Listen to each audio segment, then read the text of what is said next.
네, 안녕하세요. 응답하라 시리즈, 슬기로운 시리즈를 연출한 신원호 PD라고 합니다. 반갑습니다. 없어요.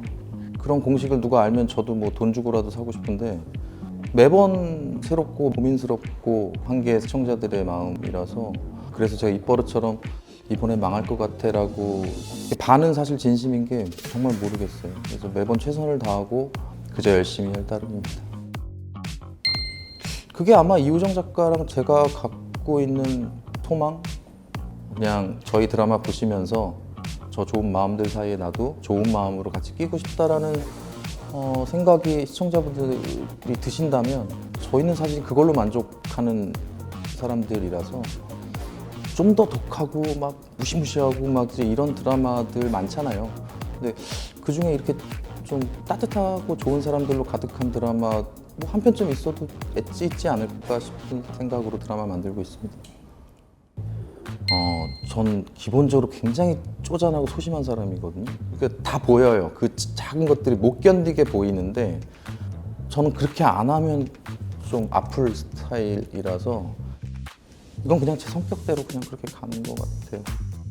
그러려고 하거나 노력해서 어떻게 되는 건 아닌 것 같고 연출도 다 스타일들이 다 다르거든요. 그래서 그 색깔에 맞게 그냥 저는 제 성격대로 가는 거고 근데 그게 마침 이쁘게 보여서 그렇게 불러주시는 분들이 있는 거 아닐까 감사하게 생각하고 있습니다. 솔직히 말씀드리면 제가 오디션을 볼 때마다 이 연기의 기량이 날로 발전하는 걸 저도 느껴요. 근데 이게 직업 삼는다는 건 사실은 이 차원이 다른 얘기라서 감히 뭐 그런 생각을 하진 않고요. 근데 어쩔 수 없이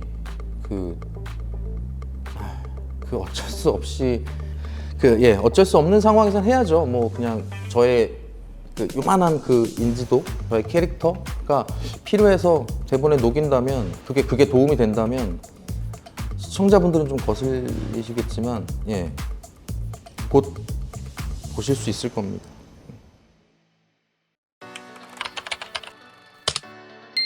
감독, 연출 이제 이런 이름이 달려있는 직업은 다 비슷한 것 같은데 제가 만든 그 결과물을 온 대중에게 풀어야 된다는 거 그게 가장 큰 매력이자 가장 큰 두려운 지점인 것 같아요. 그래서 PD 하길 잘했다 라고 생각이 들 때는 모르시는 분들이 댓글을 달아주시고 지나가다가 알아보시는 분들이 팬이에요 라고 말씀해 주시고 드라마의 어떤 지점들이 너무 재밌었어요, 너무 잘 봤어 라고 하는 그 한마디가 저한테는 가장 큰 원동력이 되고 에너지가 되는 건데 또 반대로 뭔가 잘못한 부분이 있을 때 채찍들 이런 것들이 또 굉장히 공포스러운 일이라서 양면성이 있어요. 그러니까 그런 일이기 때문에 매력적이기도 하고 그런 일이기 때문에 늘 스텝 하나하나가 두렵기도 하고 그래서 막 그런 긴장감도 오히려 또 매력인 거 아닐까라는 생각도 가끔 하고요. 근데 어쨌든 그 이야기를 만들어서 들려줄 대상 그리고 그 반응이 없다면 사실은 이 직업 재미없어 못할 거예요. 근데 진짜 그게 다른 점이자 매력이자 무서운 부분 아닐까 싶습니다. 제가 상상한 정도 그런 엔드픽처를 그려놓고 연출을 하는 과정에서 내 걸로만 채울 거야 라고 하는 건 좀 바보스러운 일이라고 생각하는 스타일이라 어떻게든 제가 얻어갈 수 있는 건 좀 힘들고 시행착오가 생길 수도 있어도 전 어떻게든 좀 얻어가려고 해요. 그래야 퀄리티가 좋은 결과물을 얻어낼 수 있다고 저는 믿기 때문에 어떤 건 조명 감독의 아이디어가 섞여 들어왔을 수도 있고 어떤 건 진짜 카메라팀 막내의 아이디어가 섞여 들어왔을 수도 있고 우리 연기자의 아이디어가 섞여 들어왔을 수도 있는데 그 열어놓은 결과 따닥 생각한 대로 그 시너지가 딱 나왔을 때 그때가 제일 짜릿한 것 같아요. 생각지도 못했던 연기가 나오고 생각지도 못했던 앵글, 카메라 동선 뭐 이런 것들이 나와줬는데 그게 너무 이쁘게 잘 나왔을 때 그때가 제일 기분이 좋은 것 같아요. 왜냐면 예상치 못했던 결과물을 얻는 거기 때문에.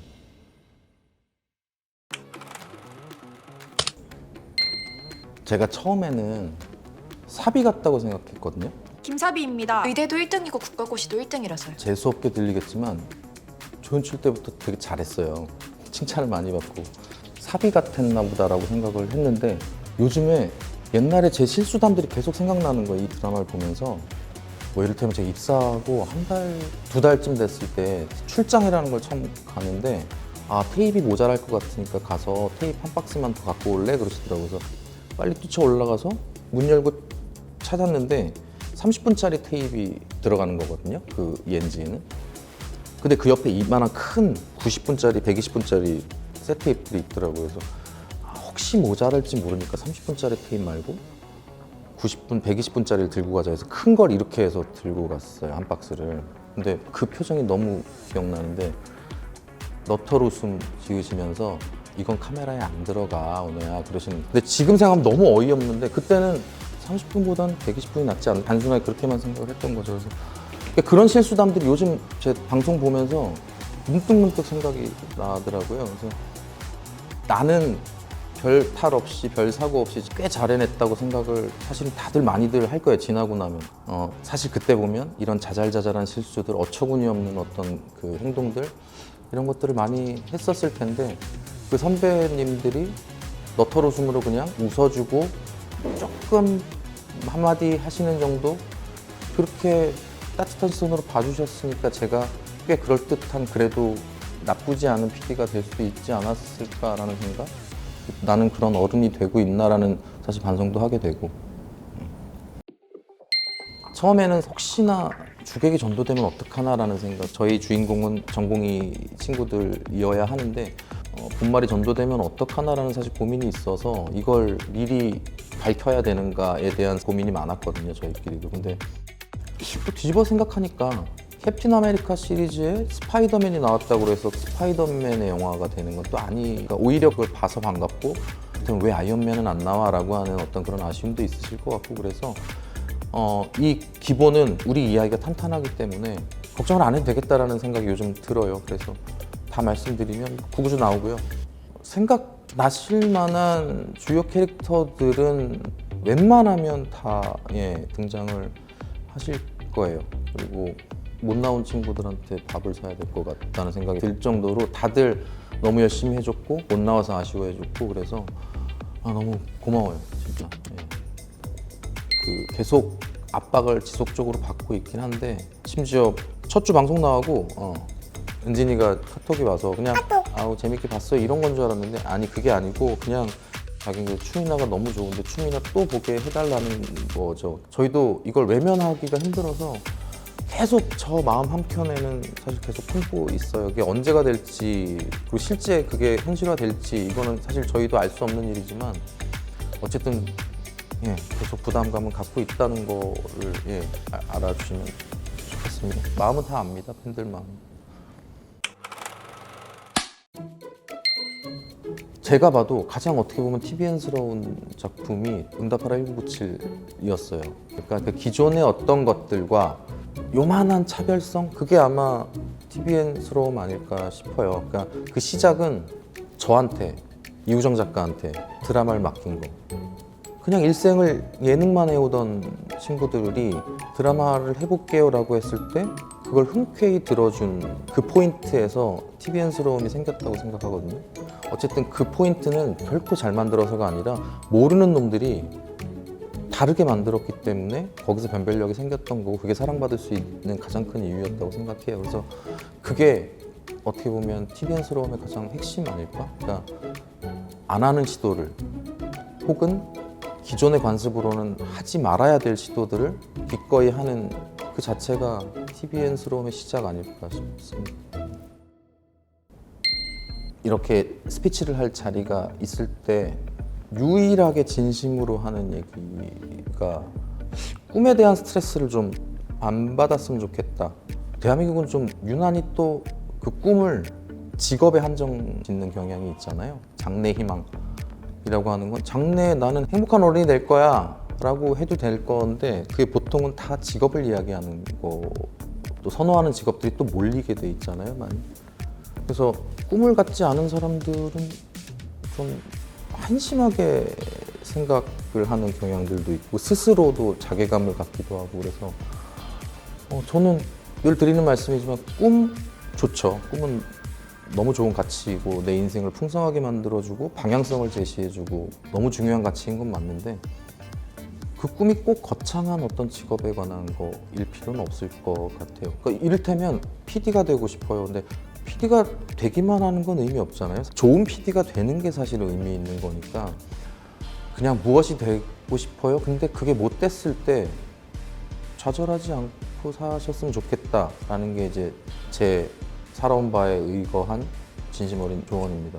꿈을 오히려 조금 더 잘게 포트폴리오해서 내일 이뤄야 될 꿈들, 다음 주에 이룰 꿈들, 다음 달에 이룰 목표들, 내년에 이룰 목표들을 세분화해서 갖고 하다못해 저 장바구니에 있는 노래만 보고 있던 가방, 오늘 하나이글스가 이겼으면 좋겠다고 하는 어떤 그런 꿈들 세분화해서 살면 행복할 거리가 훨씬 많을 텐데 그걸 어떤 직업, 경제적인 상황 이런 걸로만 한정 지으면 그게 안 됐을 때 내 인생이 너무 재미없어지잖아요. 그래서 이건 뭐 초년생들뿐만 아니라 지금 고민이 많은 어떤 젊은이들한테 진심으로 드리는 말씀인데, 왜냐면 제가 그래서 알아요. 그러니까 제가 20대를 통째로 그렇게 절망만 하다 보냈거든요. 영화 감독이 하고 싶은데 그 좌절감에 사로잡혀서 놀지도 못하고 공부한 것도 아니고 정말 애매하게 10년을 보냈거든요. 그래서 그때 놀았어야 돼요.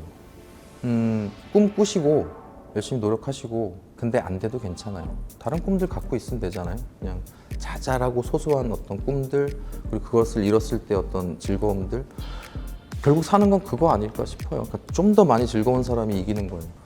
너무 많은 스트레스 안 받고 정말 나중에 노력했는데 안 됐을 때 괜찮다, 다들 그러고 산다. 인류의 한 제가 볼 때 99.9%는 다 그러고 살 거예요. 나머지 0.1%만 꿈을 이루고 괜찮은 척하고 자기 인생을 성공적으로 읽어낸 사람처럼 보이는 거지, 나머지는 다 비슷하게 살아요. 그리고 그 성공한 사람도 어떻게 될지 몰라요. 내일 모레 어떻게 될지 모르고 결국은 순간 가속도라서 다 살아봐야 아는 거니까, 예, 그냥 자잘한 꿈들 가지면서 행복하게 사는 거 어떨까. 예. 매번 한 작품 한 작품이 다시는 드라마를 못할 것처럼 거기다 다 쏟아붓는 스타일이라서 그냥 매번 매 작품이 열심히 만들어서 내놨을 때 사랑받았으면 좋겠다라는 미시적인 어떤 꿈밖에 없고요. 이 업에 몸담고 있는 사람으로서의 꿈을 얘기하자면 조금 더 활기 넘치는 판이 됐으면 좋겠어요. 그러니까 사실 드라마도 그렇고 뭐 사실 지금 예능도 그런 것 같고 예전보다 많이 지금 힘든 상황이라서 조금 더 사람들도 많이 왔다 갔다 하고 투자도 많이 왔다 갔다 하고 시청자분들도 많이 관심을 가져서 이 시장 자체가 다시 한번 예전처럼 시끌벅적하고 생기가 도는 그런 시장이 됐으면 좋겠어요. 그래서 여기저기서 정말 다양한 작품들이 많이 나오고 거기에 또 자극받아서 더 좋은 작품 만들려고 노력하고, 네, 그런 활발한 시장, 그런 활기를 되찾는 드라마판, 컨텐츠판이 됐으면 좋겠다는 게 사실은 바람입니다.